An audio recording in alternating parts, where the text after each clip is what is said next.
Pessoas, eu mandei algumas perguntas para aquela caixa de perguntas que tem no Instagram. Mandei também para algumas pessoas no WhatsApp, enfim. Eu saio mandando perguntas sobre relacionamentos, sobre dúvidas também com questão a relacionamento. Tem a um ou a duas pessoas com transtornos psicológicos como a gente.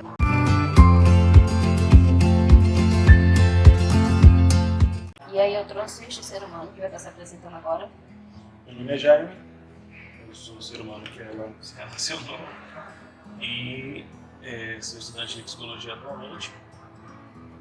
E não sei se ela já comentou, mas a questão é que pelo teor do assunto do vídeo, eu tenho transtorno bipolar, transtorno de humor bipolar. E quem está chegando agora no canal, está vendo esse primeiro vídeo, para quem não sabe, eu tenho um transtorno de personalidade borderline, tá? E não ligue para isso daqui porque aqui é o nosso microfone, tá? Por enquanto. Por enquanto, porque a gente vai ter microfone, teremos estúdio, teremos uma porrada de coisa. Enfim, a primeira pergunta é...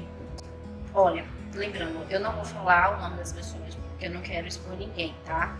Então eu só vou falar as perguntas que vocês mandaram pra mim e é isso aí. A primeira pergunta é: como seria o comportamento de uma pessoa que tem bipolaridade? No caso, essa pergunta vai pra Jaime. Eu responder. Bem, o comportamento de uma pessoa com bipolaridade é um comportamento, na verdade, marcado por pelo menos, a princípio, por dois padrões, né? Por isso bipolar, que é o que? Uma fase em que o indivíduo está em uma depressão profunda. Então, na fase depressiva do bipolar, o comportamento dele é um comportamento que eu acho que é mais fácil das pessoas notarem. Assim, na verdade, ou não notarem ou já saberem que é uma depressão profunda. Sem energia para fazer atividades comuns, pensamentos de desesperança, angústia, a pessoa como é que se diz? Se isola, se distancia de tudo, se isola, a tendência a se isolar. Tem iniciativas, pensamentos ou iniciativas suicidas.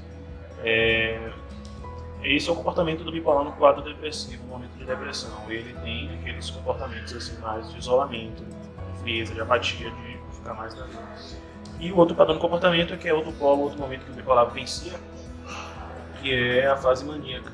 Então é o totalmente oposto, um excesso de alegria, um excesso de euforia, que faz com que ele se comporte, na verdade, de uma forma que ultrapassa até a personalidade dele, porque ele se desinibe totalmente, perde todos os filtros, então geralmente tem gastos descontrolados, abuso de substâncias, ou de álcool, de bebida, ou de doce, o que quer que seja, porque na verdade o maníaco, a pessoa, ela perde o medo, perde a inibição, perde os filtros, então praticamente o que vem na mente, o que dá desejo, o que vem de impulso, sem falar que todos os desejos e impulsos naturais que esse indivíduo tem, eles são aflorados e intensificados na fase maníaca. Então fica tudo totalmente descontrolado. O que acontece é que quando encerra-se a fase de mania, geralmente se vem uma fase de depressão mais profunda ainda, porque o bipolar percebe que saiu de si, percebe que agiu como se fosse outra pessoa, percebe o transtorno que causou essa fase dele, porque vai afetar os seus próximos, ou mesmo que ele more sozinho, vai afetar alguém, ou vai afetar suas finanças, ou vai afetar sua moral, sua reputação, e aí ele entra numa depressão maior ainda, porque já tinha os motivos dele e agora já tinha mais o quadro maníaco recente que traz lembranças ruins. Uhum. A primeira pergunta já foi respondida, agora a segunda pergunta, tá? É difícil lidar com o espaço ou momentos de crise do outro?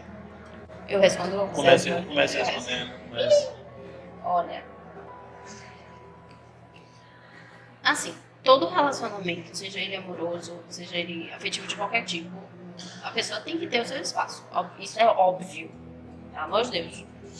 Mas quando se trata, no meu ponto de vista, no que a gente passa, quando se trata de duas pessoas que têm algum tipo de transtorno, o espaço já se torna mais necessário ainda, eu acredito. E mais importante, ter a noção de respeito do espaço. Sim, então assim, se aquela...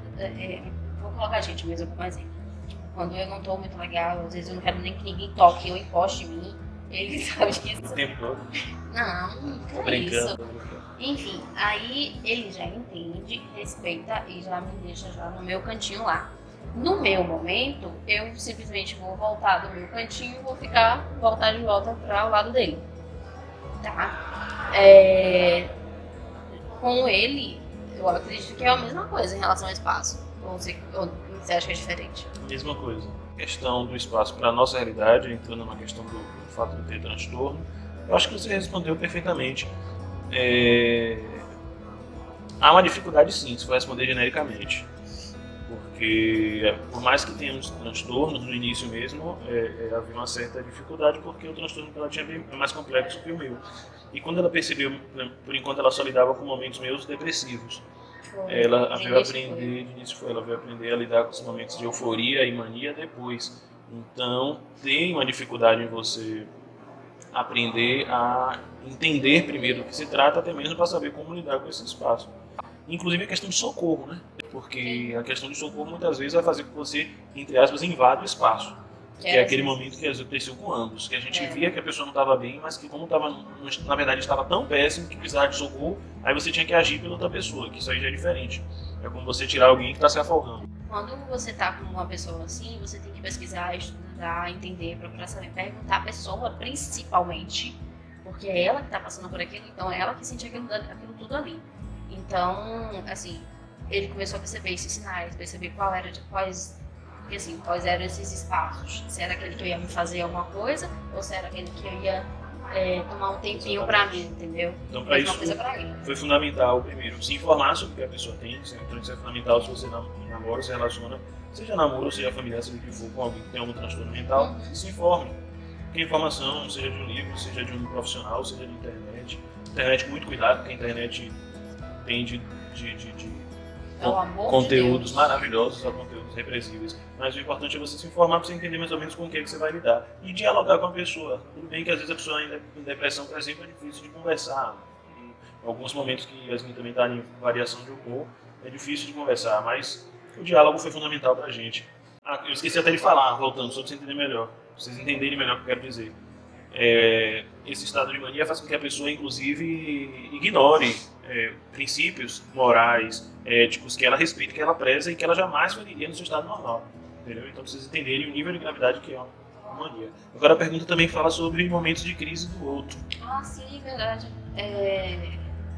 Se é difícil lidar com os momentos de crise. Rapaz, na prática é difícil lidar. Assim, eu acho que é mais difícil. Impossível. Não é impossível, mas eu acho que é mais difícil no início. Porque você não entende, você não sabe como ajudar a pessoa. Porque assim, mesmo que você já tenha encontrado alguém bipolar, ou já tenha sido amigo dessa pessoa, ou enfim, qualquer coisa do tipo, e aí você encontra outra pessoa que é bipolar, muda tudo. Diferente. Porque aquela pessoa é aquela pessoa, aquela outra pessoa é aquela outra pessoa. Assim, são personalidades diferentes. Eu acho que o que ajuda é o fato de você ter exercitado paciência, tal, se você tiver paciência, mas se você exercitou paciência, então esse manejo vai ajudar. Não acho que não estou dizendo, concordo com as minhas, mas eu acho que não anula essa experiência que você teve. Agora, como ela falou, quando você encontra outro quadro totalmente diferente, por mais que seja o mesmo transtorno. Então você vai ter novos desafios. Porque, a intensidade às vezes é maior.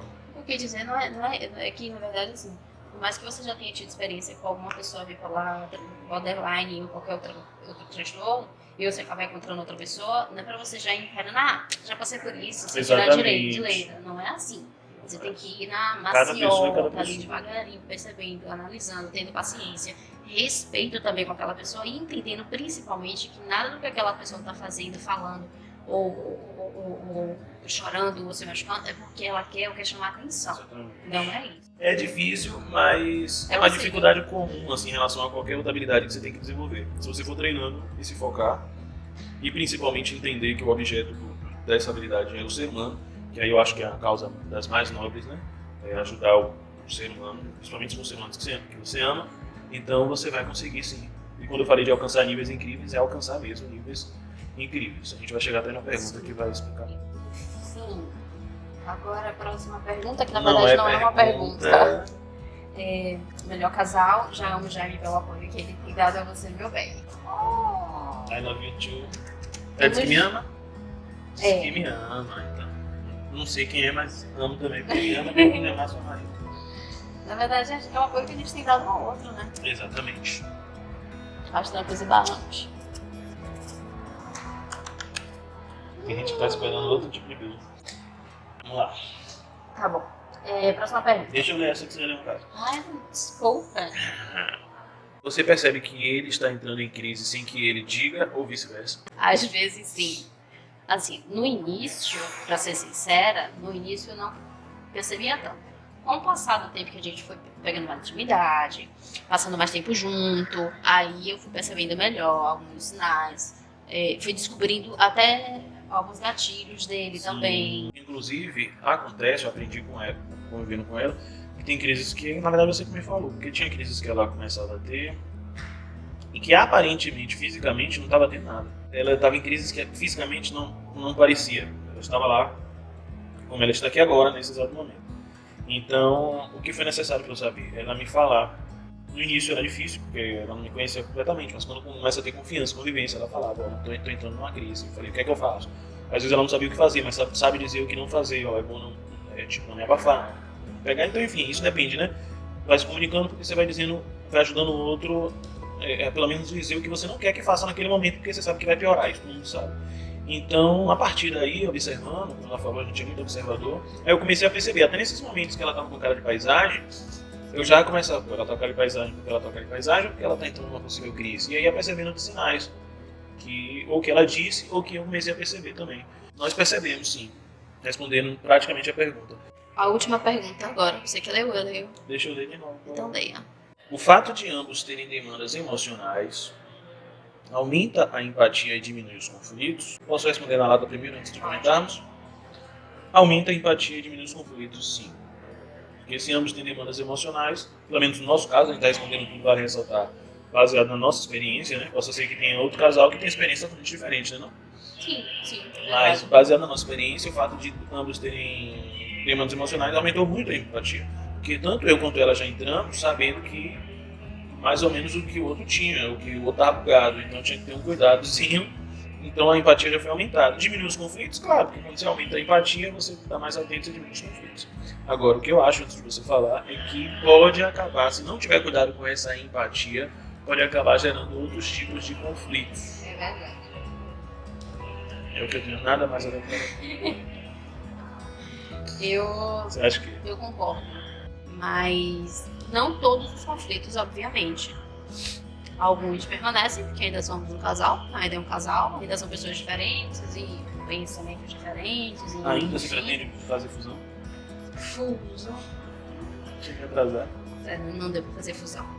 Eu acho que não o fato de ambos terem demandas emocionais, mas eu acho que o fato de ambos terem as demandas emocionais e terem buscado ajuda e conhecimento a respeito do que do que o outro tem, entendeu? Não pensei por esse lado, porque pode ser que um indivíduo tenha demanda emocional, mas se lixe pro outro. Exatamente. Então não vai ter empatia. Então o fato de ter empatia, na verdade, faz isso.